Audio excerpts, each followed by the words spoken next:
il faut dire la vérité.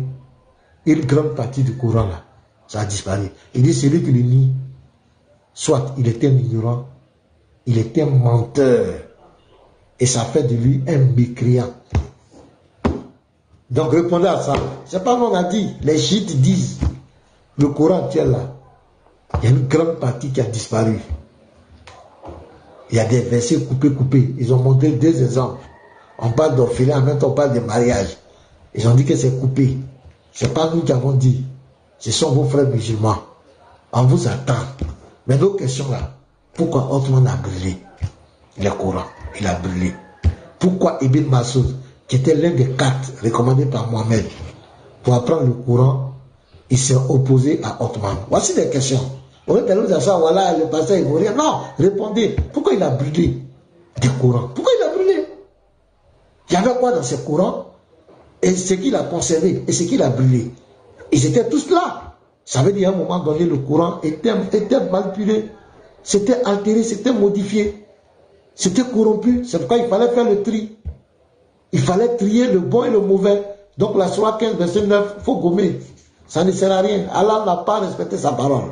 Aïcha dit dans le Ibn Majah 1944 que les versets de l'allaitement ont été bouffés par une chèvre. Le Sahel Bukhari 6830, le verset de la lapidation, Omar dit, et ils ont appliqué ça, le prophète même a lapidé, et ils ont fait lapider. C'est où dans le Coran? Ça a disparu. Donc le Coran a été altéré. Qui a mis le premier verset Ikra à la Sourate 87? Qui a mis ça là-bas? Non, on veut connaître son nom. Qui a mis ça là-bas? Vous avez la parole, les frères. Je crois que c'est clair. Ok. De toute façon, nous disons qu'il n'y a pas un seul musulman qui peut contredire les tests que nous montrons. Vous avez vu, depuis le matin, on n'est pas là à parler de la vie de quelqu'un. Le pasteur parle avec des tests. Depuis là, c'est la lecture on fait. Donc, lorsque vous voulez aussi faire vos lives là, pardon, il faut au moins démentir ce qui est lu avant de parler de la vie des autres. Au moins, si vous arrivez à démentir les tests avant de parler de la vie des autres, on saura que vous êtes au moins dans la vérité. Mais là, vous laissez carrément de côté. Vous laissez carrément de côté la vérité. Vous laissez carrément de côté les tests que nous lisons et vous êtes dans le billard. Parler de la vie des autres, c'est bon pour vous. C'est ce que votre Dieu vous a appris. Il n'y a pas de problème. Faites-le. Mais au moins, réfutez les arguments que nous sortons. Hier, on a regardé un tout petit peu le live d'Aston Bar. Aston en bas, on a regardé un peu ton live. Tu as essayé de réfuter, mais tu n'as pas réfuté, tu as essayé. C'est-à-dire que tu es resté dans le billard du début jusqu'à la fin. Moi, je ne t'ai pas vu prendre un test quelque part où tu réfutes clairement. Non, tu ne l'as pas fait. Tu ne l'as pas fait. Ils n'ont pas peur. Bon, je suis avec ce monsieur. Parce que je vais montrer rapidement quelque chose. J'étais en train de le lire là, un instant. Vas-y. Voilà. Donc, voilà, Modeste, je ne sais pas qui c'est. Voilà, Tunisien en exil à Paris, docteur en philosophie à la Sorbonne, chercheur en anthropologie et en histoire de la pensée. Bon, le titre c'est Le Coran est-il authentique? Voilà, Le Coran est-il authentique? Un document produit en version numérique par Jean-Marie Tremblay, bénévole, professeur de courrier, Jean, voilà. Donc, il y a sa biographie qui est là. Donc, pour tous ceux qui veulent, allez-y chercher, c'est lui, pas la peine de tout lire. Donc, je vais lire une partie, la page 36. Voilà. Les tests perdus ou non retenus. Nous sommes dans le Coran. Les tests perdus ou non retenus. Déjà, quand on voit ça, ça veut dire qu'il y a un problème sur le Coran. Il y a un problème. Il y a un problème. Voilà. Donc, on va lire un tout petit peu ce que le monsieur nous dit. Voilà, ce que ces recherches nous ont donné comme fruit. Alors, la révélation était conçue comme une grâce, non comme une œuvre. Elle ne pouvait avoir de fin. Telle fut la situation originelle. Mais du moment où l'idée tardive est née de rassembler la totalité des paroles effectivement révélées, l'on s'aperçut très vite qu'il s'agissait d'une entreprise totalement impossible. Bien des tests sont perdus à jamais. Le gars commence bien. Je suis à la page 36. Bien des textes sont perdus à jamais. Bon, les textes qui sont perdus là, c'est la parole d'Allah. Selon vous, parce que nous disons que Allah n'a même pas de parole. Il n'a jamais parlé dans le Coran. Mais puisque vous persistez, vous insistez, le Coran que vous détenez aujourd'hui, les textes, il y a certains textes qui sont perdus. Il y a certains textes de Djibril qui sont perdus. Vous allez faire comment? Voilà, bien des textes sont perdus à jamais. C'est ce que le fils du calife Oumar n'a pu que déplorer. Personne d'entre vous ne pourra dire « J'ai eu le Coran dans sa totalité ». Donc, si le fils du calife Oumar lui-même raconte que personne d'entre vous ne pourra dire « J'ai eu le Coran dans sa totalité ». Si le fils de Oumar lui-même raconte ça, c'est qu'il y a un problème. Le fils d'un calife. C'est ce que le fils du calife Oumar n'a pu que déplorer. Personne d'entre vous, vous tous là, ne pourra dire « J'ai eu le Coran dans sa totalité ». Donc, et qu'en sait-il de sa totalité? Beaucoup de passages en quoi? Ont disparu du Coran. Ah, donc le Coran que vous détenez là, beaucoup de passages ont disparu. Voilà, c'est vrai en arabe ici. Mais qu'ils disent, j'ai eu ce que nous en connaissons. Donc ce qui veut dire que vous n'avez pas la totalité du Coran, mais vous en avez que ce que vous connaissez du Coran. Ce qui veut dire qu'il y a une grande partie qui a disparu. Mais vous êtes dans quoi? Musulmans, vous êtes dans quoi? Kiang, vous êtes dans quoi? Kianget, vous êtes dans quoi? On continue. Ces disparitions sont a priori de deux sortes. Ok? Sans ces disparitions, les parties, voilà, on va détomber ici. La tradition nous a légué de nombreux témoignages sur la perte de textes révélés. Ainsi, Aïcha, la femme du prophète, aurait déclaré la sourate 33 des factions Al-Ahzab se lisait du temps du prophète avec 200 versets. 200 versets. Mais, quand Othman, le Coran que vous avez aujourd'hui, quand Othman a écrit les Masahih, a fixé le Coran coranique, il n'a pu rassembler que celle qu'elle en contient de nos jours, c'est-à-dire 73 versets. Et de 200 versets, on se retrouve à 73 versets. Et Allah, qui es-tu? De 200 versets. Regardez, hein, la sourate 33 des factions Al-Ahzab se lisait du temps du prophète avec 200 versets. Mais, quand Othman a écrit les Masahif, a fixé le Coran coranique, il n'a pu rassembler que ce qu'elle en contenait, ce qu'elle en contient de nos jours. C'est-à-dire 73 versets. Le reste est parti où? Le reste là, c'est parti où? Les 123 versets sont partis où? Si le calcul est bon. C'est parti où? Alors, retenons ici, bon, il y a la référence, hein, voilà. Retenons ici que le calife Othman était dans l'incapacité de retrouver les 2/3 du passage en question. Quel passage? La sourate 33. D'autres sourates sont signalées comme ayant perdu une importante partie de leur contenu initial. C'est le cas de la sourate 24, Al-Nur. Al-Nur, la lumière, est celui de la sourate 15, Al-Hijr, qui ont respectivement 64 et 99 versets contre 100 et 190. Donc, la sourate 24 avait 100 versets à l'origine. La sourate 24, Al-Nur, avait 100 versets à l'origine. Et la sourate 15, Al-Hijr, avait 190 versets.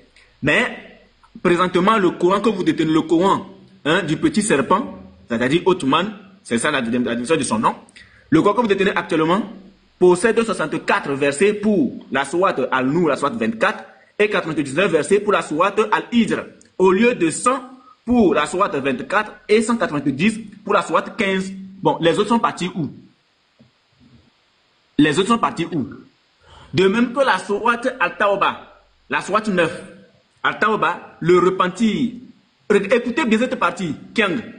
Le repentir, mais à l'origine, elle portait le nom de l'incipi. L'incipi, à l'origine. Bara ou innocence. Donc, la sourate Al-Tawbah, en réalité, portait ce nom, innocence, mais c'est après rassemblement que c'est revenu au non repenti. Le repenti, mais à l'origine, elle portait le nom de l'incipit Baratatatan, aurait été aussi longue que la sourate 2. Oui, pasteur. Attends, avant que tu continues, on va parler du fils de Oumara. J'ai ici aussi ceci.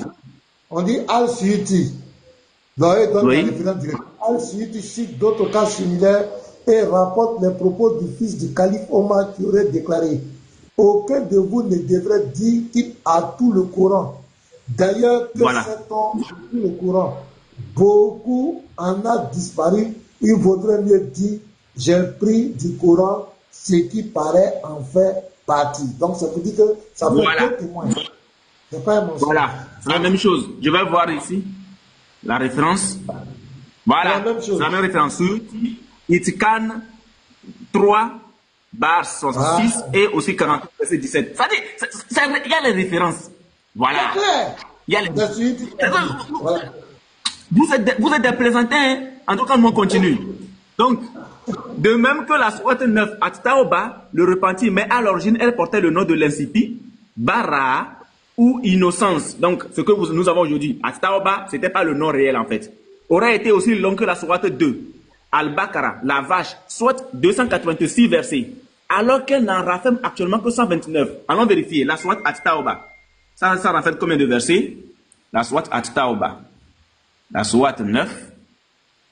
Regardez, ça renferme 129 versets. 129 versets. Au lieu de combien?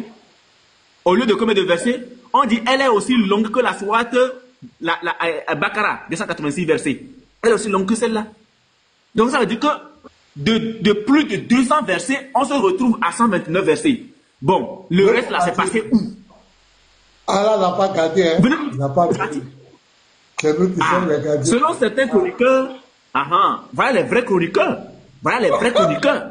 Les vrais chroniqueurs qui sont là. Alors, voilà les vrais chroniqueurs. Selon certains chroniqueurs, cette importante amputation de plus de la moitié du contenu original expliquerait que cette sourate ne comporte pas dans son état actuel la formule liturgique. Bismillah, bismillah. Donc il y a un problème. Oui, c'est la même chose. Oui, je vois que c'est quand tu lisais, je retrouve là que je vois que mais, finalement, on n'est pas seul à lire les mêmes choses. Alors, selon certains chroniqueurs, les vrais chroniqueurs sortent les vraies choses. Voilà. Cette importante amputation de plus de la moitié du contenu original expliquerait que cette sourate ne comporte pas dans son état actuel la formule liturgique Bismillah ou Basmala. Et elle est de fait la seule à en être dépourvue. Il y a 43 qui nous donne la référence. Celui qui dit qu'il n'y a pas de référence, il vient lui donner les références. Parmi les textes omis ou perdus, citons le célèbre verset sur la lapidation des adultères. C'est passé où? La sourate de la lapidation des adultères, c'est passé où? Regarde, tapoter. Partagez, tapoter, mettez-moi là. Allons-y. Si le vieux et la vieille forniquent, lapidez-les absolument. En châtiment de Dieu. Et Allah, en châtiment d'Allah. Et Allah est puissant et sage. Ida zanaya al-shayku wa al-shayka fornwa l'batarna karmin Allah. Vous avez vu? Voilà. Azizun Kim. Voilà, c'est ce que je venais de lire tout à l'heure. Pour certifier l'authenticité de ce verset, la tradition rapporte ce discours attribué au calife Oumar. Donc, ce discours a été attribué au calife Oumar. Donc, en réalité, ça ne vient pas d'Allah subhanahu wa ta'ala. On y va. Dieu a envoyé Muhammad et lui a révélé le livre. Et parmi ce qu'il lui a révélé, il y a le verset de la lapidation. Donc, ça, attribué au calife Oumar. Nous l'avons récité. Donc, Oumar confirme. Nous l'avons récité, connu et bien compris. Quoi? Le verset de la lapidation. Nous l'avons récité. Ils ont récité le verset de la lapidation. Ils l'ont connu et ils l'ont bien compris. Et l'envoyé de Dieu a lapidé. Et nous avons lapidé après lui. Verset maintenant. Venez nous sortir le verset de la lapidation. Venez nous sortir ça. Montrez-nous ça. L'on a aussi attribué au même Oumar ce tout verset qu'il aurait eu l'habitude de réciter du vent de Muhammad. ne vous détournez pas de la coutume de vos pères. Ce serait une impiété de votre part. La référence, elle est là. Et l'on rapporte aussi ce dialogue qu'a eu Oumar avec un compagnon au sujet d'un verset écarté. Oumar a dit à Abdelrahman ibn Auf, n'as-tu pas trouvé parmi ceux qui nous a révélé ce verset que vous combattiez, Yaoudou, comme vous aviez combattu la première fois, car je ne l'ai pas trouvé. Il lui répondit, il a disparu du quoi? Du Coran. Hey, Allah, Subhanallah. Mais venez nous expliquer tous ces versets qui ont disparu du Coran là. Qui a fait disparaître ça? Qui a fait disparaître ces versets là? Qui? Et n'oublions pas qu'il y a aussi des versets. Oui, n'oublions pas qu'il y a aussi des versets qui ont été oubliés.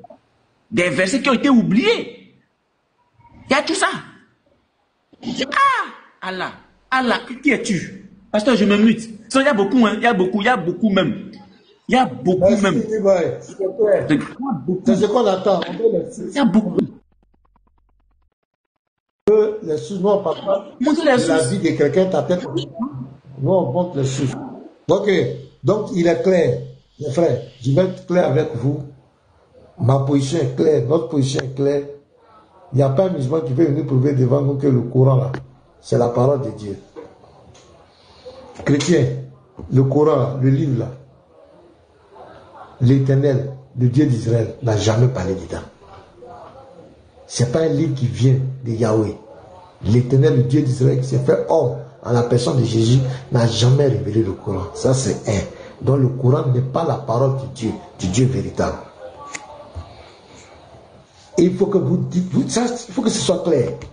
Dites aux musulmans, si le Coran est la parole de l'Éternel, là, ils n'ont qu'à nous montrer un seul verset où l'Éternel a parlé dans le Coran.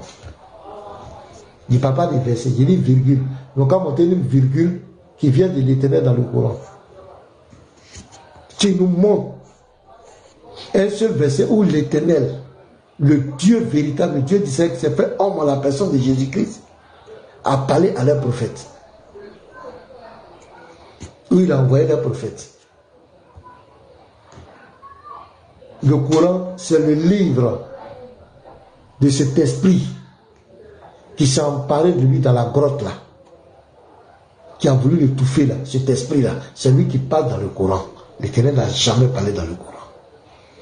Dans la Bible, il y a ainsi parlé l'Éternel. Dieu a parlé aux prophètes. L'Éternel, le Dieu véritable, n'a jamais parlé dans le Coran, il n'a jamais parlé à leurs prophètes.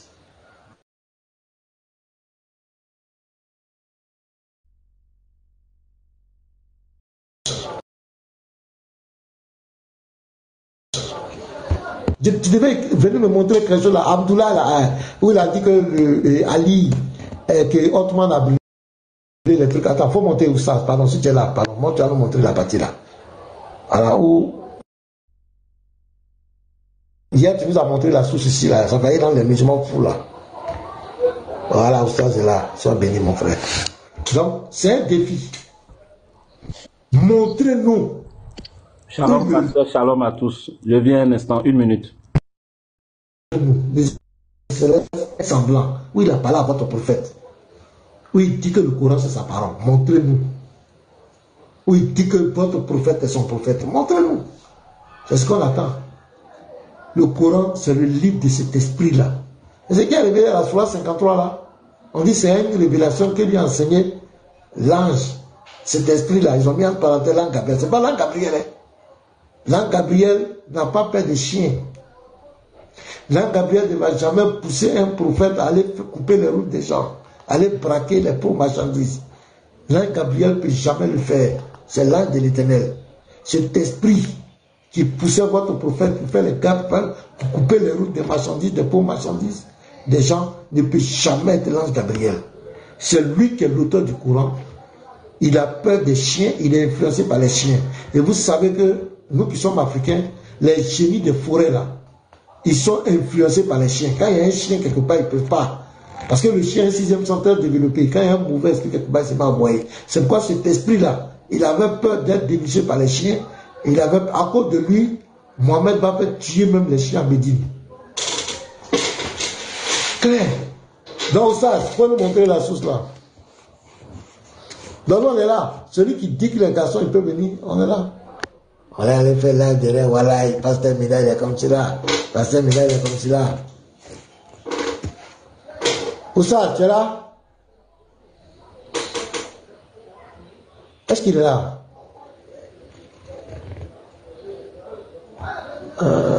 Oussas, dès qu'il n'est pas là. Comme il n'est pas encore là, pasteur.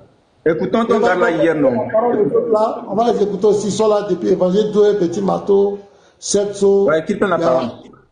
Voilà, vous pouvez parler, les frères. Voilà, comme on était déjà lancé là. Si vous avez quelque chose à dire, sinon il dit, bon, vous continuez. Ouais, oui, non, je voulais montrer les arguments de Aston Bala, mais après eux. Allez-y. Shalom. Ouais, ça Donc, bon, non, on écoute, hein, parce que, en tout cas, parce que ce que vous avez dit là, c'est clair. Et tout ce que vous avez dit là, ils peuvent pas démentir. L'abrogation du Coran, le livre que vous avez lu de Sami Al-Deb là, ça va rappeler mon débat avec Rino. Mon débat avec Moubarak. Il dit, moi, tu te rappelles, non, le jour, j'ai lu ça là. Moubarak a déjà Il a voulu pleurer. Non, j'ai jamais oublié ce jour-là. Moubarak voulait pleurer. Est-ce qu'elle a fui le débat? On était à notre deuxième question. Moubarak dit, c'est bon, il fait plus le débat. Excusez-moi, je voulais avoir la source de ce que vous avez lu là.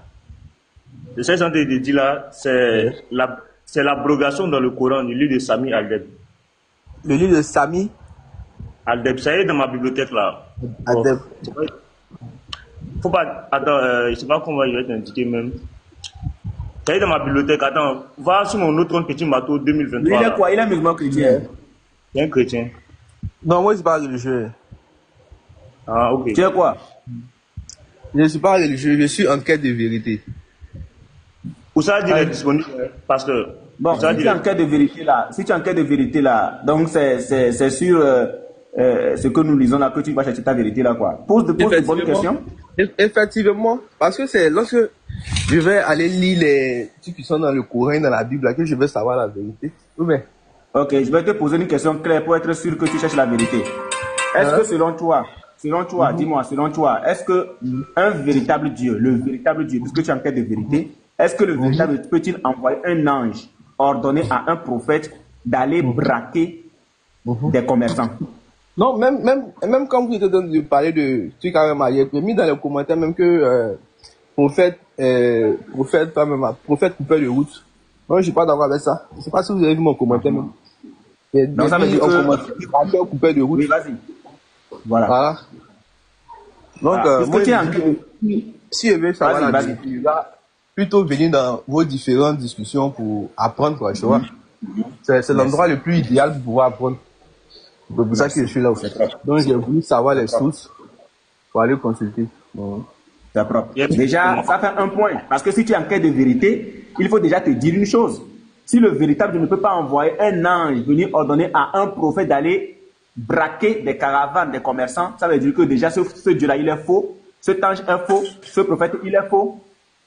Et en conclusion, c'est une religion qui est fausse. On est d'accord? Ce qui veut dire que si toi, tu dois choisir une voie aujourd'hui, tu ne peux plus choisir la voie du braqueur. On est d'accord? C'est ça. Voilà. Donc toi, tu ne peux plus choisir la voie du braqueur. Ça, c'est un. Alors, est-ce que tu penses que le véritable Dieu, tu es en quête de vérité, bien évidemment, il faut qu'on fouille. Est-ce que tu penses que le véritable Dieu peut pousser un prophète à épouser une petite fille de 6 ans, 51 ans contre 6 ans? Est-ce que c'est possible? Non, c'est pas possible. Voilà. C'est pas possible. Donc, puisque tu es en quête de vérité, et que tu vas te découvrir aussi que le véritable Dieu ne peut pas pousser un prophète à épouser une petite fille de 6 ans, ça veut dire que si tu vas faire des choix aujourd'hui, ce Dieu-là, il est exclu. On est d'accord? Oui, c'est effectivement. Voilà. Puisque tu es en quête de vérité, est-ce que tu penses que le véritable Dieu peut-il pousser ce même prophète-là à coucher avec cette petite fille quand elle aura 9 ans? Est-ce que tu penses que le véritable Dieu peut faire ça? Non, pas du tout. Voilà puisque tu es en quête de vérité, ce Dieu-là, il est exclu 3 fois. Et c'est pas fini. Est-ce que tu penses que le véritable Dieu peut pousser un prophète à arracher la femme de son fils adoptif et d'en faire son épouse? Non. Donc ce Dieu, il est exclu combien de fois? Comment? Ce Dieu, il est exclu combien de fois, selon toi? Il est exclu combien de fois? Il est quoi? Il est exclu combien de fois? Dans la logique qu'on vient de suivre là. Plusieurs fois, hein. Plusieurs fois. Voilà, mais si les exemples qu'on vient de prendre, ça fait 4 fois que ce Dieu est exclu. Donc si tu dois devenir un religieux, est-ce que tu peux suivre ce Dieu-là? Logiquement, non. Voilà, un Dieu qui envoie un ange qui a peur des chiens. Est-ce qu'un ange peut avoir peur des chiens? Un ange. Non, jamais. Mais pourquoi cet ange-là lui a peur des chiens? C'est la question qu'on se pose. Il est censé être même, il est même censé être plus puissant que le chien. Il est censé même dompter le chien. Voilà. Non, il ne peut pas avoir peur des chiens. Voilà. Tu as tout compris. Est-ce que toi, oui. Moi, je fais mes recherches de mon côté. Comprends-nous. Vas-y. Voilà. J'essaie un peu de jongler un peu partout, quoi. J'essaie un peu de lire partout pour voir. Donc, bon, comment sont les différentes religions, tu vois, parce que je ne veux pas me mettre dans un truc, après je vais regretter, tu vois. Voilà. Faut pas que je vais me mettre, par exemple, dans l'islam et puis, après, ils vont venir me dire, non, bon, telle chose c'est passé, ou bien moi-même, je vais découvrir des trucs et puis, je vais avoir mal, au fait. C'est mieux de suivre avec les différents référents, tout ça. Et tout que c'est la meilleure chose à faire, quoi. Exactement. Exactement. Bon, je te pose une petite dernière question, si possible. On ne sait jamais, je pourrais peut-être en envoyer une autre. Est-ce que tu penses que le véritable Dieu peut avoir une limite pour rentrer dans sa création? Pour rentrer dans sa création? Oui, lui-même, il crée et puis il refuse de venir. Est-ce que c'est bon ça? Il crée et puis il refuse de venir. Bien sur terre, quoi. Oui. Oui. Bon. Ah, je ne saurais répondre. Hein. Comment? Parce que personne ne connaît réellement Dieu. Hein. Voilà, personne ne connaît réellement Dieu. Mais est-ce que ce Dieu-là, ce Dieu qui a créé l'univers, qui a créé toutes choses là, est-ce que tu penses qu'il doit se limiter lui-même, se limiter? Non, il ne doit pas se limiter pour montrer la différence entre lui et puis les êtres humains. Voilà. Shalom, mon frère. Oui, shalom. Ouais, et je voulais reposer la question, frère, est-ce que le Dieu créateur, là, il peut refuser de rentrer dans sa propre création? Bon, là, la question qui va se poser, c'est est-ce que Dieu peut tout, au fait? En effet, Dieu peut tout. C'est ça, voilà, c'est la question du frère. S'il ne peut pas venir dans sa propre création, c'est qu'il est limité, si on veut te comprendre. Donc, si tu peux répondre à mon frère, je pense que c'est ça, va. Effectivement, c'est ça. Dieu peut tout. Il peut tout. Mon frère, c'était ça, unique, c'est ça. Voilà. Si Dieu peut tout, ça c'est pour te rediriger maintenant vers notre Dieu à nous. Notre Dieu, il est esprit. Il est esprit. Donc, pour qu'il vienne dans le monde et qu'il soit vu, Blessou, honnêtement, pour qu'il vienne dans le monde et qu'il soit vu, comment doit-il être? Je n'ai pas trop bien compris. Pour qu'il vienne dans le monde et qu'il soit vu, connu, touché par les hommes, quelle apparence doit-il prendre? Il doit rester esprit, il doit rester dans le spirituel, ou bien il doit faire quoi? Il peut prendre tous les apparences. Hein. Par exemple, dans l'Apocalypse comme ça, là, on dit vers la fin du monde, là, comment ceux qui vont venir détruire le monde là seront. Ils ont dit qu'ils vont ouvrir les anges. Ils vont prendre quelle apparence? Bon, ils n'ont pas dit ils vont prendre... je sais pas, il y a des anges qui ont 6 yeux, des yeux comme ça, ou bien je me trompe. Il y a des créatures qui vont venir vers la fin du monde, non, pour venir détruire le monde, non? Oui, bien sûr. Ben, attends. Laissons d'abord ce côté-là. Je vais dire qu'il peut prendre toutes les apparences.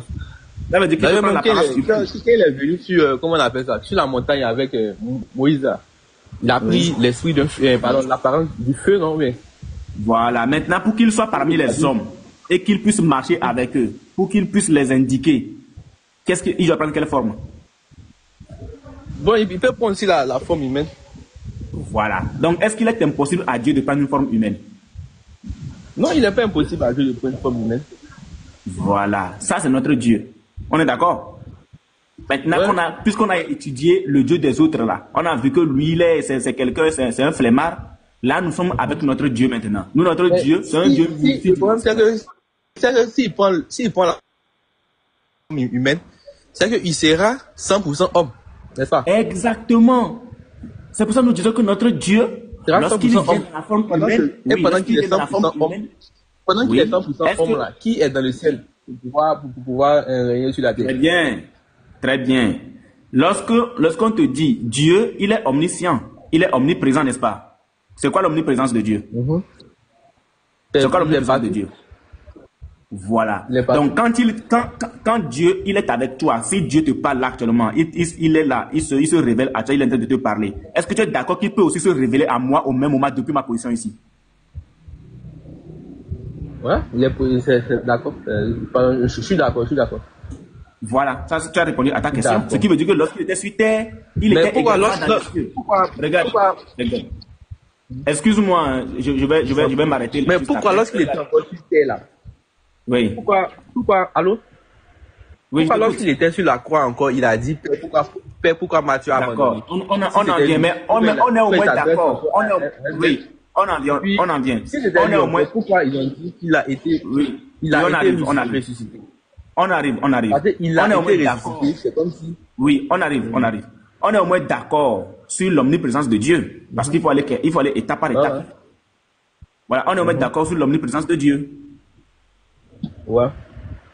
Voilà. Si on est d'accord sur l'omniprésence de Dieu, ce qui veut dire que ta question, elle est répondue. Ce qui veut dire que Dieu peut être sur terre et être en même temps dans les cieux, n'est-ce pas? Étant donné qu'il est esprit. Ouais. Il peut. Voilà.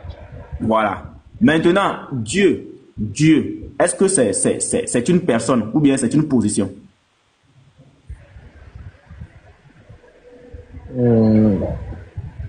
Bon, Dieu n'est pas caractérisé comme une personne. Comment? Selon la Bible, c'est un esprit, non? Oui. Voilà, c'est un esprit. Voilà, c'est pas un homme. Mais le problème, c'est que quoi? Attendez, passez c'est bon. Petit Mato, allez-y, passez le téléphone. Je l'appelle là. Allô? Allez-y. Il peut parler? Bon, c'est pas si. L'autre c'est muté, hein. C'est pas si quelqu'un va continuer avec toi. Bon, vas-y. Bon, le problème, je vais dire, s'il était sur la terre en tant que Dieu, pourquoi lorsqu'il meurt sur la croix encore, il s'adresse encore à Dieu pourquoi m'as-tu abandonné si c'était lui-même qui était Dieu?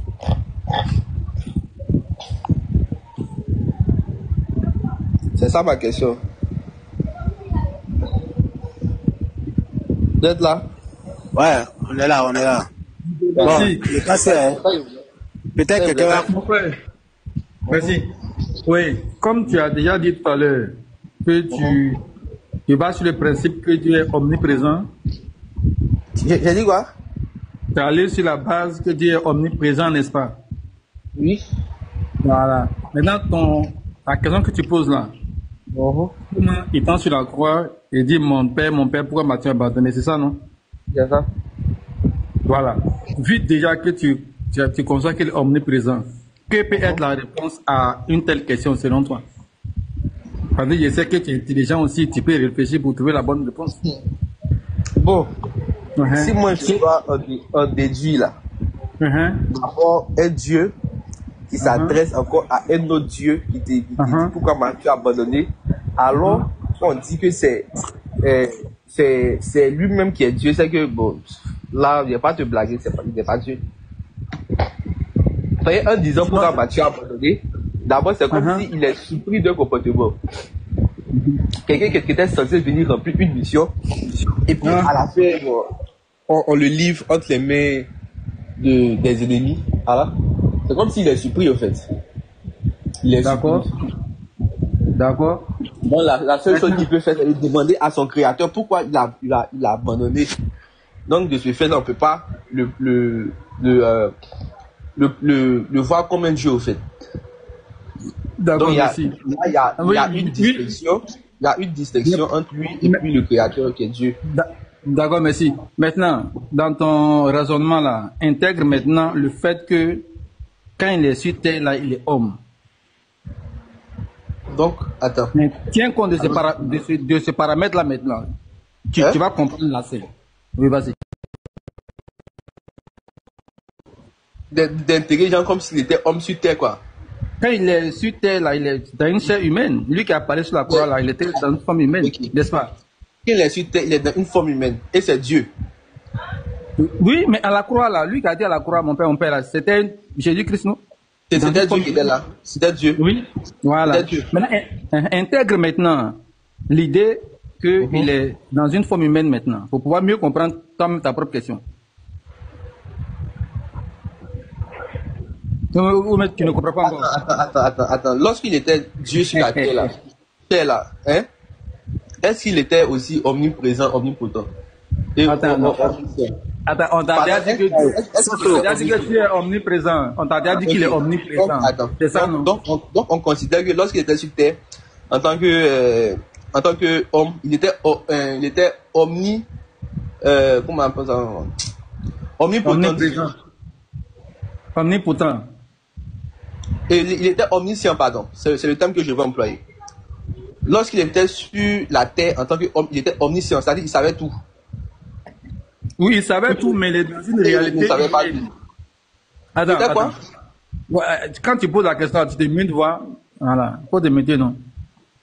Non, je vais reformuler ma question, en fait. Je dis. Bon, j'avais compris ta question. Vas-y. Il était homme sur la terre. Est-ce qu'il était omniscient? Merci beaucoup. Donc, en tant qu'homme, là, toi-même, tu es aussi un homme. Un homme est corps, âme, esprit. On est d'accord? Je ne sais pas si toi, tu crois ça. Tu crois qu'un homme a un corps? Est-ce que tu crois qu'un homme a un corps, a une âme, il a un esprit? Ou bien, comme tu n'es pas croyant, je ne sais pas si toi, Là, je suis très ça, c'est pas vrai. Je suis là. Attends, 2 minutes. Je ne sais pas. Moi, ça ne me dérange pas de dire que je ne sais pas, en fait. Parce que le premier pas vers la connaissance, c'est d'abord reconnaître qu'on ne sait pas, en fait. D'accord. Je suis là. C'est quoi son problème? Voilà, boy, donne-moi 2 minutes. Hein. En fait, le Jésus qui est à la croix, là, bon, comme tu ne sais pas, là, il sait. Toi, par exemple, toi, tu es un être humain, tu as un corps, tu as une âme, tu as un esprit. Quand tu meurs, par exemple, là, ton corps on met ça à terre, non? Mais ton esprit sort de ton corps, n'est-ce pas? On met ça aussi là. Tu ne sais pas ça aussi, mon frère? Quand quoi? Quand un homme meurt là, son corps là, on met ça dans ce cercueil, mais son esprit là, ça sort de son corps, n'est-ce pas? Bon, c'est ce que les gens disent. Hein. Bon, boy, je vais te laisser avec lui. Si tu ne sais pas, toi-même tu es un être humain, si tu ne te connais pas en tant qu'homme, comment tu vas... Il n'y a rien qui puisse me permettre d'avoir cette connaissance-là. C'est ce que les gens disent, mais c'est pas... Ok. Tu vas aller avec toi. Peut-être que l'humanité entière peut... Jésus fait toute chose, c'est ça? Bon, ma question était la suivante. Lorsque Dieu était sous forme humaine sur terre, là, est-ce qu'il était omniscient? Bien sûr qu'il était omniscient. Il était omniscient selon l'esprit. Mais puisque non, attends. Mais pourquoi? Attends, je vais finir ma réponse. Voilà. Jésus-Christ, il est 100% Dieu, il est 100% homme. L'esprit, c'est le côté divin. C'est lui qui est le véritable Dieu. Le corps, c'est lui qui est le 100% homme. Et puisque Dieu ne trahit pas sa parole, l'homme étant sur terre ne peut pas tout connaître. Donc, quand on pose une question à Jésus, écoute bien, quand on pose une question à Jésus, Jésus est libre de répondre selon un être humain, 100% bien sûr, et il peut aussi également répondre selon l'esprit. Maintenant, ta prochaine question, c'est de savoir pourquoi sur la croix, il dit, entre tes mains, mon père, entre tes mains, je remets mon esprit, c'est ça? C'est ça, non? Oui, c'est ça. C'est l'accomplissement d'une prophétie des psaumes 31, le verset 6. Je te le lis. Attends. Psaume 31. Psaume 31. 6. Alors, voilà. Très bien. Regarde, le 3 partie verset 4. Tu me feras sortir du filet qu'ils m'ont tendu, car tu es mon protecteur. Je remets mon esprit entre tes mains. Tu me délivreras, Éternel, Dieu de vérité. Est-ce que ça te dit quelque chose? Tu me délivreras. Ça dit, c'est Jésus qui s'adresse à Dieu, quoi. Voilà, là, je t'ai cité les psaumes. C'est l'accomplissement. C'est-à-dire que sur la croix, Jésus devrait dire, ou bien Jésus devrait proclamer cette parole-là. C'est l'accomplissement des psaumes. Il est pas, excuse-moi. Oui, pasteur. D'accord. Mais il peut te poser une autre question. Attends, Bloussou, attends. Est-ce qu'il m'entend? Bloussou. Oui, il t'entend. Pourquoi quand il dit entre tes mains, je remets mon esprit là? Pourquoi ça veut dire quoi? Entre tes mains, je te remets mon esprit. Oui, ça veut dire quoi? C'est littéralement ce que ça veut dire. Il lui remet son esprit. Jésus remet son esprit à Dieu selon l'entendement. Ça veut dire que Dieu avait ses mains comme cela, et puis l'esprit de Jésus qui terre, et puis ça s'en va dans sa main. C'est ça? Bon, d'abord, c'est comme bon. Je te remets mon esprit. C'est-à-dire, peut-être je te fais confiance. Mon esprit entre tes mains pour, ça dépend de ce que tu veux faire de moi, en fait. Voilà. C'est comme ça, moi, je comprends. Selon ce qui est écrit de façon littérale. Est-ce que pour toi, dans ta pensée, j'ai levé mon esprit là, là. C'est comme si l'esprit de Jésus, par exemple, comme une colombe, allait tomber dans la main de Dieu, quoi, quelque part, c'est ça? Bon, je vais prendre un exemple simple. C'est un peu comme tu vas en guerre avec une personne, et puis tu dis à une personne, bon, suivez mes arrêts. Suivez mes arrêts, ça dit, je fais confiance. Faut bien surveiller derrière, faut pas que quelqu'un va venir m'attaquer par derrière. C'est un peu ça, je te remets mon esprit. Je te fais confiance, en tout cas. Fais ce que tu veux de moi, en fait. D'accord. C'est un peu ça. Donc, si je ne m'abuse. Je vais, on va se comprendre. Et quand on dit, il a rendu l'âme. Ça veut dire quoi? Il a rendu l'âme. Oui. Il a rendu l'âme, bon, il est mort. Il a rendu son dernier souffle. Il a rendu son dernier souffle.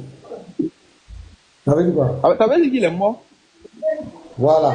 Donc quand Jésus parle de entre moi je remets mon esprit, c'est juste une expression que la vie sur la terre, à l'instant que ça s'arrête. Donc quand tu envoies le verset dit expira. C'est une expression juste que la vie sur la terre là, ça s'arrête. C'est bon. Comme toi tu dis, on dit que quelqu'un est bis.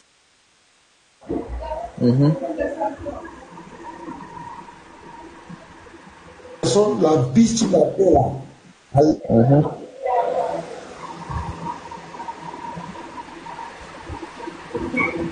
Tomber dans ses mains. Pas ça. Maintenant, en tant que, quand il doit t'en parler, il est venu sur la terre, jouant le rôle d'un prophète, jouant le rôle d'un homme, tu vas voir que dans tout ce que Jésus va dire, il a toujours.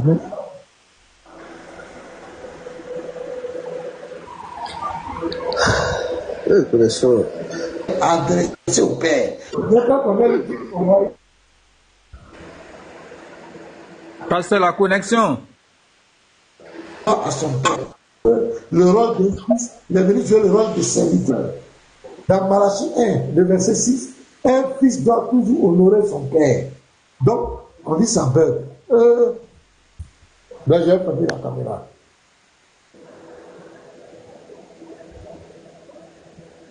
Voilà. Je crois que ça peut aller. Allô? Ouais. Ça va? Ouais, ça va. Voilà. Donc, c'est le même Dieu là. C'est lui qui est père, qui est fils.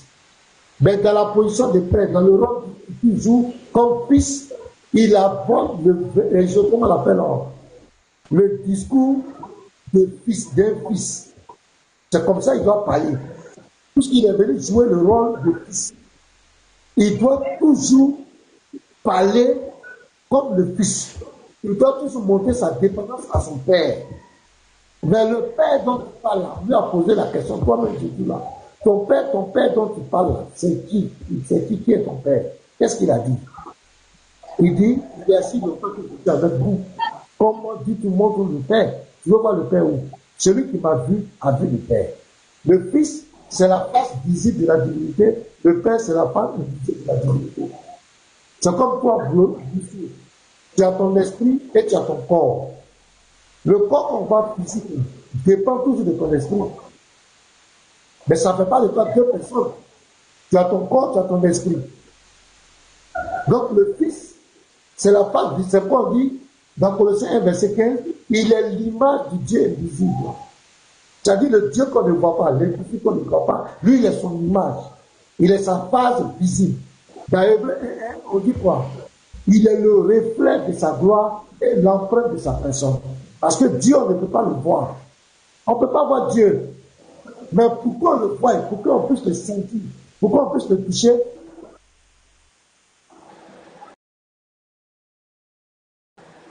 Cette face visible, c'est lui qui est le Fils. C'est pas dit, moi et le Père, nous sommes un. Je suis dans le Père de...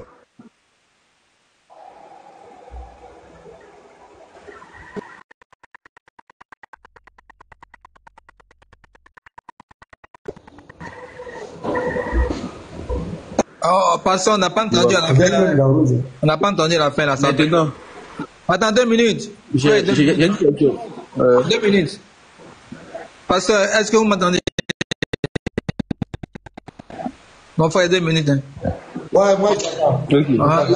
La fin de la phrase, on n'a pas entendu ça. Si vous pouvez répéter, non? Comme ça a bugué là. Après, le frère va, le monsieur va réagir. J'ai dit que le Fils là, c'est la face visible de la divinité. Le Père, c'est la face invisible, éternelle de la divinité. Tu comprends, non? Voilà.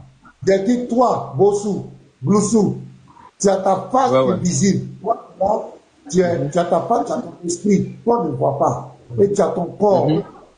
Mais c'est toi, Gloussou.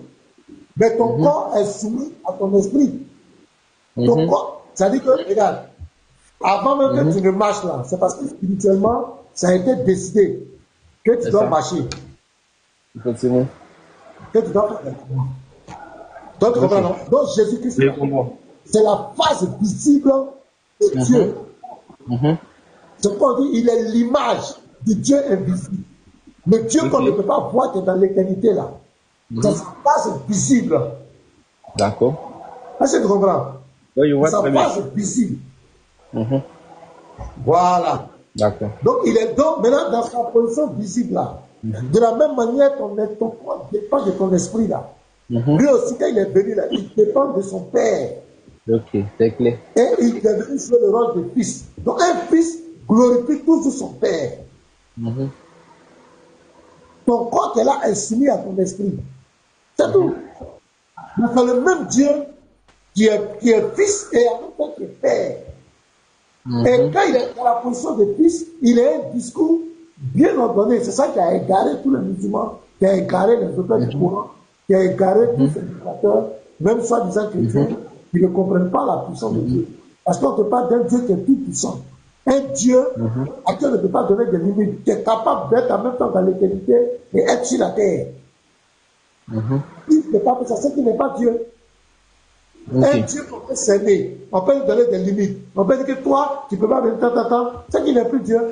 La Bible dit dans Luc 1, verset 35, rien n'est impossible à Dieu. Regarde un petit sorcier. C'est que tu es un Africain, j'aime bien prendre cet exemple. Tu vois un petit sorcier, il peut être à la fois à Abidjan et puis aller au village. Tu n'as jamais entendu ça? Si. Ouais, voilà. Bien même, très bien même. Il a entendu ça plusieurs fois. Tu as vu, non? Un petit sorcier qui fait ça. Mais là, pourquoi Dieu ne peut pas faire ça?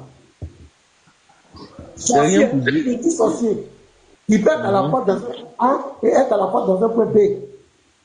Il y a donc même dit qu'en France, le sorcier au village, il a vu à Paris, derrière toi là-bas. Le vieux assis là, mais il travaille à Paris là-bas. Mais si un seul homme peut faire ça, pourquoi les gens ne peuvent pas reconnaître que Dieu peut faire, Dieu puisse faire ça? Donc le Dieu que nous avons, on ne peut pas le limiter. C'est lui dans sa position de Père. Ça, c'est sa dimension éternelle, invisible qu'on ne voit pas. Dans sa position de Fils. Ça, il a produit son humanité. Il a produit sa face visible. C'est qu'on dit de l'image du Dieu invisible. Il est le reflet de sa gloire. Il est l'empreinte de sa personne. C'est pourquoi il dit, celui qui m'a vu a vu le Père. Comment dis-tu montres le Père? Tu ne pourras jamais voir le Père. C'est sa face visible qui est devant toi. Mais quand on va mourir, on va rentrer dans l'éternité. Tu ne vas pas voir le Père. C'est toujours le Fils. C'est sa face visible. D'accord. Celui qui va juger les vivants et les morts, tu ne vas pas voir papa. Voilà, c'est un peu ça. Ok. Mais j'ai une autre question en fait. Vous avez dit que donc, Jésus, c'est la face. Jésus, c'est la face visible. Et que Dieu, c'est la face invisible. Vous avez même pris l'exemple le Père, c'est la face invisible. C'est ça, non? Oui. Voilà. Vous avez pris l'exemple même sur moi-même. Vous avez parlé de mon corps et de mon esprit. Donc, on peut en déduire en l'espèce que Jésus, c'est l'esprit et le Père, c'est... Pardon, Jésus, c'est le corps et le Père, c'est l'esprit. C'est ça, non? Oui, c'est tout ça. C'est bien ça. D'accord. Donc, on peut considérer que lorsque Jésus était sur terre, en tant que face visible, il n'avait pas d'esprit. Ou bien il avait un esprit qui était différent. Bon, parce que lorsque, en principe là, si le Père qui est l'esprit, qui est censé être omniprésent, omnipotent, omniscient, lorsqu'il se manifestait dans le corps de Jésus, Jésus aussi devait avoir ces caractéristiques là. Mais si Jésus n'avait pas ces caractéristiques, avait dit que tu parles de quelles caractéristiques? L'omniscience. L'omniscience. Non, Jésus avait l'omniscience. Il avait l'omniscience. Mais il est mort, non? Il est mort, non? Oui, il est mort. Attends, je vais te lire le verset. Regarde, je te prends 1 Pierre 3, le verset 18. C'est très bien. Christ aussi a souffert une fois pour les péchés, lui juste pour les injustes, afin de nous amener à Dieu, ayant été mis à mort quant à la chair. Tu as vu, non? Quant à la chair. Mais ayant été rendu vivant quant à l'esprit. Ça veut dire ces deux dimensions. Donc, il a ces deux dimensions, la chair et l'esprit. L'esprit est invisible. Est-ce qu'on est d'accord? La chair, elle est physique. Voilà. Donc, c'est cette chair-là qui va promettre la mort. Mais toi-même, nous, si tu es là, écoute-moi. Toi-même, là, quand on parle, par exemple, de prise du bois, tu ne vas pas mourir. Si on dit un être humain mort, là, est-ce que son existence est finie? Bon, là, je ne sais pas, franchement. Voilà, quand un autre meurt, ça dit que c'est ta partie physique, c'est ça, on va mettre au cimetière. On va mettre en terre. Est-ce qu'on est d'accord? Mais l'esprit encore ne meurt pas. C'est ça. Est-ce qu'on est d'accord? Oui, on est d'accord. En réalité, tu n'es pas mort. En réalité, tu n'es pas mort. Parce que la vraie mort, c'est d'être séparé de Dieu. Si tu quitter ce corps, c'est de quitter d'une étape dans une autre étape. Tu quittes ton état physique, tu rentres dans ton état spirituel. Mais ton état spirituel là, c'est quand il est séparé de ton créateur, c'est là qu'on appelle la seconde mort. C'est ça qui est la mort de perdition. Sinon, l'homme même en réalité ne peut pas. Donc, d'une étape, parce que quand Dieu a créé l'homme, il devait vivre éternellement sur la terre. Tu comprends, non? D'accord, la partie physique de l'homme, Dieu a donné une limite. Maintenant, la partie spirituelle. Une limite à qui? À l'homme. Une limite à qui? Une limite à qui? Son existence sur la terre. À son existence sur la terre. À son existence. Et c'était quoi ces limites-là? C'est ça qui devait arriver à un moment donné, il ne devait plus vivre sur la terre. Il allait quitter la terre pour rentrer dans le spirituel, dans le monde spirituel. Tu comprends? Maintenant, quand on dit Jésus, je vais t'expliquer, tu veux nous amener à rentrer en profondeur, pourquoi Jésus, pourquoi Dieu est obligé de prendre un corps pour venir sur la terre? Pourquoi Dieu s'est manifesté en tant qu'homme? Je vais te donner au moins trois objectifs. La première, c'était quoi? Parce que c'est Dieu lui-même qui a établi Sans effusion de sang, il n'y a pas de pardon du péché. Dieu a établi par rapport pour couvrir le péché, pour expier le péché, Dieu avait établi les sacrifices des animaux. On devait verser le sang des animaux pour expier le péché des enfants d'Israël. Maintenant, il a promis qu'arrivé à un moment donné, c'est lui-même qui va venir nous sauver. C'est lui-même qui va nous purifier. C'est lui-même qui va accomplir ce sacrifice. Donc, qu'est-ce qu'il faut faire? Il décide lui-même de prendre la responsabilité de régler cette affaire de péché avec l'homme, de réconcilier le ciel et la terre une fois pour toutes. Donc, qu'est-ce qu'il faut faire? Il va poser un acte d'amour. Un acte d'amour, c'est pourquoi on dit car Dieu a tant aimé le monde qu'il a donné son Fils unique, afin que quiconque croit ne périsse point, mais qu'il ait la vie éternelle. Donc Dieu va donner son Fils unique, c'est-à-dire il va produire son humanité, cette phase physique-là. Il va sacrifier ça pour nous. Il va substituer tous les sacrifices qu'on faisait lui-même. C'est-à-dire il se pourvoit lui-même. Il devient lui-même le sacrifice. Il est lui-même le sacrificateur. Et c'est lui-même qui agrée le sacrifice une fois pour toutes, pour nous pardonner nos péchés, pour nous réconcilier, pour réconcilier le ciel et la terre une fois pour toutes. On va dire, mais est-ce que Dieu est obligé de ça? Mon frère, qui es-tu pour contester avec Dieu? C'est lui qui a décidé de faire ça. Nous, on dit Amen. Donc, oui, tu peux dire philosophie, mais c'est normal. Regarde, je vais te dire, mon frère, Prédateur, regarde comment la Bible est puissante. Je te donne 1 Corinthiens 1, regarde. Tu vas voir comment ça te prend. C'est comme ça que tu dois raisonner, puisque tu dois périr. Si tu ne raisonnes pas comme ça, c'est que la Bible n'est pas vraie. 1 Corinthiens 1, le verset 18. Regarde. Car la prédication de la croix est une folie pour ceux qui périssent. Tu vois, non? C'est une folie pour toi. Parce que tu dois périr. C'est une folie pour ceux qui périssent. Mais pour nous qui sommes sauvés, elle est une puissance de Dieu. Donc c'est ton raisonnement normal, parce que tu dois périr. Regarde, pourquoi tu dois périr? Dans 2 Corinthiens 4, encore, regarde encore comment la Bible est puissante. Regarde comment la Bible t'attrape. 2 Corinthiens 4. Prédateur, tu peux monter, hein? Tu peux faire ta demande, tu vas monter. Si tu veux contester. 2 Corinthiens 4, de verset 3 à 4. Si notre évangile est encore voilé, je vais lire. Au fait, comme je suis un peu occupé là, donc bon, laisse-moi lire mon verset. Peut-être prochainement là, si j'ai le temps, je vais revenir encore. D'accord, il n'y a pas de problème. Merci, frère. D'accord, en tout cas, merci beaucoup. Merci beaucoup. Merci.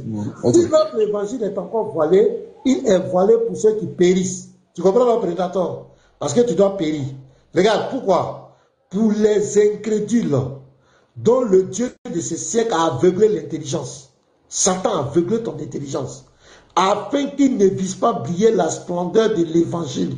L'évangile qui est la bonne nouvelle, où Dieu vient à ton secours. Dieu décide de te sauver. Dieu décide de pourvoir un moyen pour te faire grâce, pour te sauver. Tu dis tu ne veux pas. Tu vas passer par l'enfer. On va aller peser tes œuvres. Tu es dans peut-être, tu ne sais pas où tu vas. Tu vois comment le diable t'a aveuglé? Dieu même dit, moi je prends la responsabilité pour te sauver, pour te faire grâce. Tu dis c'est deuil, tu ne veux pas. Tu veux toi-même par ta propre force aller te sauver. C'est parce que le Dieu de ce siècle a aveuglé ton intelligence. Afin que tu ne puisses pas briller la splendeur de l'évangile de la gloire de Christ qui est l'image de Dieu. Tu vois encore, c'est confirmé ici. L'image de Dieu. C'est sa face physique, c'est sa face visible. Prédateur, donc tu as vu, non? C'est parce que tu es voilé et que tu dois périr, que tu trouves que le message de la grâce de Jésus et que nous sommes en train de prêcher, pour toi c'est deuil. Parce que tu dois périr. Et toutes ces personnes qui disent ça, c'est parce qu'ils ont été aveuglés. Quelqu'un a dit, Dieu dit, je te donne gratuitement. Moi-même, je viens te sauver. Je viens te faire gratuitement. Tu dis, non, je ne veux pas. Je vais aller passer par l'enfer. Je vais aller pour qu'on compte mes œuvres. Je vais aller compter. Je vais aller dans peut-être. Ça va pas chez toi. Moi, je ne peux pas refuser cette grâce de Dieu. Hein. Moi, je peux faire quoi? Si ce n'est pas la grâce, je vais m'en sortir comment? Si ce n'est pas la grâce de Dieu, qui va rentrer au ciel? Qui peut comparer devant le tribunal de Dieu avec sa propre justice? Qui? Qui peut comparer devant le tribunal de Dieu avec sa propre justice? Qui peut se taper sa poitrine? Que par ma propre force, je vais me sauver? Qui? Et c'est ce que l'histoire vous enseigne. C'est pourquoi vous allez tous aller. l'autre côté. Parce que tu ne peux pas sauver par ta propre justice. Si ce n'est pas la grâce de Dieu, aucun homme ne peut rentrer au ciel. Et ça, Mohamed même, il a compris après. Il a réfuté Allah. Parce que Allah dit à la 67, verset 8 à 9, que c'est pas, on va peser tes œuvres, c'est pas tes bonnes œuvres que tu vas rentrer au paradis. Mohamed dit dans Sahih Bukhari, 6467, que personne ne va rentrer au paradis par ses bonnes œuvres. On lui a demandé, même pas toi, il dit même pas moi, à mon cas là, je me fais miséricorde. Mohamed même a compris que si ce n'est pas la miséricorde, personne ne peut rentrer au ciel. Mais Dieu a produit un moyen de miséricorde, il a posé un acte sur lequel il s'appuie pour nous faire grâce, pour nous sauver. Voilà. D'accord. D'accord. Donc vous comprenez? Voilà, donc prédateur. Allons-y les frères, si quelqu'un a quelque chose à dire, vous parlez et puis bon. Il est déjà... Oui, pasteur. Il va aller un peu... Allez-y. Oui, shalom. Shalom à tout le monde. Shalom, je vais compléter sur cette lancée de... S'il nous écoute en bas, il va écouter que nous sommes dans la vérité. Quand notre Seigneur c'est lui la vérité. Concernant le salut, comme il a demandé, première question il a posé, que pourquoi Dieu, il a prié à un Dieu suprême. Mon Dieu, je remets mon esprit. Il faut que... Pourquoi s'il nous enseignait la parole de nous enseigner, c'est pour nos frères et sœurs. Bon, on va enseigner pour qu'ils puissent écouter, pour comprendre. Donc, prophétie de Psaume 22, premier verset, la Bible dit que là, c'est déjà, ce n'est pas David qui sera mort, c'est pas lui qui est mort. Donc, prophétie de Jésus-Christ pour descendre sur la terre, pour que tout ce qu'il a dit sur la croix, mon Dieu, pourquoi m'as-tu abandonné? Voilà, ils ont prophétisé déjà. Donc, Dieu, avant d'arriver sur la terre, il a prophétisé sur tous les prophètes. C'est pas ça sa question. Hein. Il a dit pourquoi il remet son esprit. C'est ce qu'il a dit. Ou bien, il dit pas ça sa question. Oui, c'est ça aussi, il a posé question, pourquoi Dieu dit, je remets mon esprit. Bon, moi je réponds sur l'histoire de Étienne. Si c'est Jésus qui l'a remis son esprit à son père, mais ici, la mort d'Étienne, la persécution d'Étienne, la mort d'Étienne, donc on voit que Étienne demande à Jésus, je remets mon esprit à toi, Jésus. Seigneur Jésus, je te remets mon esprit. Alors comment je peux expliquer ça? Voilà. Donc l'Apocalypse aussi, l'Apocalypse 1 à partir de 7, 9, qu'il viendra tous les violents, même ceux qui ont percé. Ouais, il y a des mystères dans la Bible, il faut comprendre, il faut être accompagné par le Saint-Esprit de Dieu. Voilà, donc c'est Esaïe, il a prophétisé que lui-même il viendra pour nous sauver. De ça commence là, donc les histoires d'Esaïe 35 jusqu'aujourd'hui, mon Dieu, pourquoi tu m'as abandonné? Donc il y a des choses déjà annoncées en avance pour que après quand ça va arriver, là les disciples, Dieu a ouvert les yeux, les disciples comprennent les Écritures. Eh bien, quand on était avec lui, il nous a parlé comme ça. Donc les choses de Dieu, ce n'est pas juste pose des questions, tu parles, non, il faut recevoir l'Esprit de Dieu. Voilà, Saint-Esprit va t'enseigner. Moi, je suis vraiment triste pour les gens qui combattent que Jésus n'est pas le Père lui-même. C'est grave. Pourquoi leur ministère est bloqué? Ils ont bloqué leur ministère. Si Dieu t'a appelé pour connaître Dieu véritable, c'est Jésus. C'est lui l'image est visible comme la Bible dit. Voilà donc la prophétie déjà là, Psaume 22, pourquoi m'as-tu abandonné? C'est pas David. David a prophétisé sur ça. Alors la mort d'Étienne, ça montre vraiment que donc Jésus là que les gens blaguent avec eux, c'est lui qui connaît toutes les choses, c'est lui l'alpha oméga. Pourquoi Étienne remet son esprit à Jésus? Voilà pourquoi tous les de l'humanité verront Jésus, même ceux qui ont percé. Donc s'il nous écoute là, donc il vient, pasteur de là, frère Unique Boy, Sesso, on va prier pour lui, donc voilà, pour recevoir Jésus. La doute, on l'a répondu à toutes ces questions. Pourquoi Dieu fait comme ça? Pourquoi vit comme ça? On a donné l'exemple des musulmans. Comment Allah, un Dieu, peut envoyer son serviteur de braquer le caravane. Ce n'est pas des hommes, c'est pas des choses de Dieu, ça. Ça, c'est des vols, ça. C'est une histoire, la fait d'un film. Voilà. Donc, nous sommes dans la vérité. S'ils nous écoutent, viens, demande, les anciens sont là, ils vont prier pour toi, que ta vie soit changée. Hier, j'ai fait un travail quand je vois 4 personnes recevaient Jésus-Christ le matin Donc j'étais attaqué. Donc vraiment, l'ennemi ne voulait pas que je passe à ce terrain-là. Mais j'ai prié, Dieu m'a envoyé. Première personne disait, pof, un musulman, il a reçu Jésus-Christ. Il est parti, nous sommes en contact avec les 4 personnes hier. C'est tout ça, c'est pour Jésus-Christ. Voilà, monsieur, si nous écoute, viens, on va prier pour toi, changer le chemin. Donc Dieu va te sauver. Si tu restes à cet état, il y a l'enfer et le paradis. Donc voilà, donc Jésus, lui-même, c'est lui le chemin, la vérité, la vie. C'est lui qui a la clé des paradis. Donc le monde lui appartient. Amen. Je me limite là, je vais comprendre. Ok, merci beaucoup. Ok, donc, parce que ce que je voulais dire, c'est... Bon, pas pour revenir sur les traits du frère, je pense que on a bouclé ça, comme les partis va revenir un autre jour. Sur les musulmans, je pense que on va faire comme l'autre sujet. Peut-être qu'on va passer peut-être 3 semaines sur cette histoire de la véracité du Coran, ça a été falsifié ou pas, modifié ou pas, puisque je pense que ça, c'est le dernier argument des musulmans. C'est-à-dire que quand ils sont coincés partout, les derniers katas, c'est de dire que la Bible même a été falsifiée. Ça, c'est quand ils n'ont plus rien à dire encore. Donc, je pense que sur ce sujet de la falsification du Coran, même s'il nous faut passer du temps dessus, passons du temps pour leur montrer que même le Coran auquel ils croient là, il n'y a rien de... il n'y a pas plus de légitimité que la Bible, qui critique matin, midi, soir. Et il y a les preuves que le Coran là, on pouvait falsifier parce que les gens, c'est-à-dire que les successeurs avaient plus de pouvoir pour rassembler tous les écrits concernant le Coran pour les transformer à leur guise. Et la preuve que tu as montré, au moins 4 fois, les califes ont changé, chacun avec sa version. Alors que la Bible, les gens étaient dans la clandestinité et puis il n'y avait pas un chrétien qui avait un règne au point de vouloir imposer lui sa vision des choses. Donc les manuscrits sont restés dans les grottes, dans des coins. Donc c'était difficile qu'une personne rassemble pour faire quelque chose selon sa volonté. Donc cette histoire de le Coran n'a pas été falsifié là. Il faut qu'on insiste dessus jusqu'à ce qu'on soit clair. Maintenant, bon, là c'est une préoccupation que... Après là. Oui.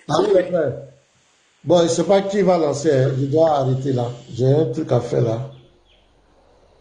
C'est qui demande qu'on veille? Ok. Faut lancer, papa. Qui veut lancer là? Si quelqu'un veut lancer, il n'a qu'à lancer. Je vais m'arrêter là. J'ai quelque chose à faire là. Ok. D'accord. Pas de problème. Non, merci à tous. Oui, voilà. Boy, c'est toi, non? Est-ce qu'il